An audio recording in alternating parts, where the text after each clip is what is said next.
अरे गइल बाटे मार्केट फगुआ चलो हनीमून मनाई। अरे गइल बाटे मार्केट फगुआ चलो हनीमून मनाई।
अरे गइल बाटे मार्केट फगुआ चलो हनीमून मनाई।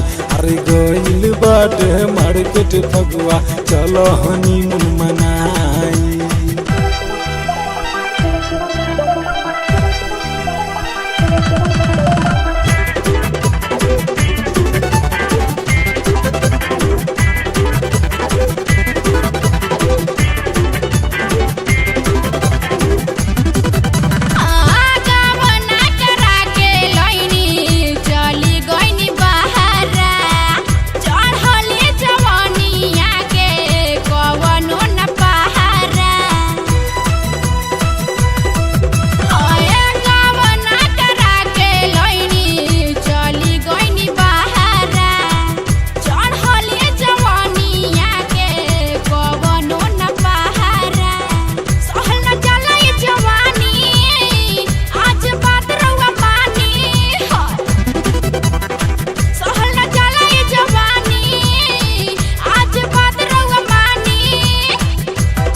अरे गइल बाटे मार्केट फगुआ चलो हनीमून मनाई।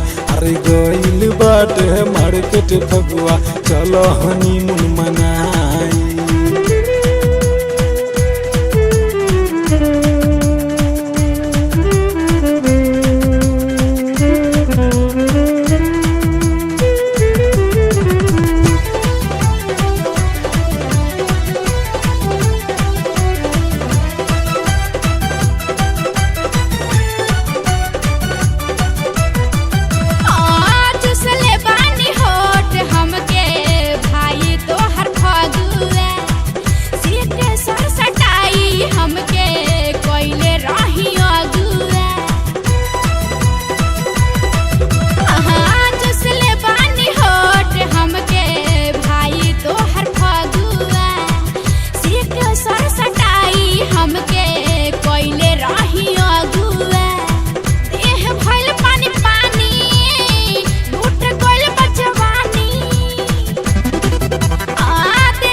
अरे गइल बाटे मार्केट फगुआ चलो हनीमून मनाई।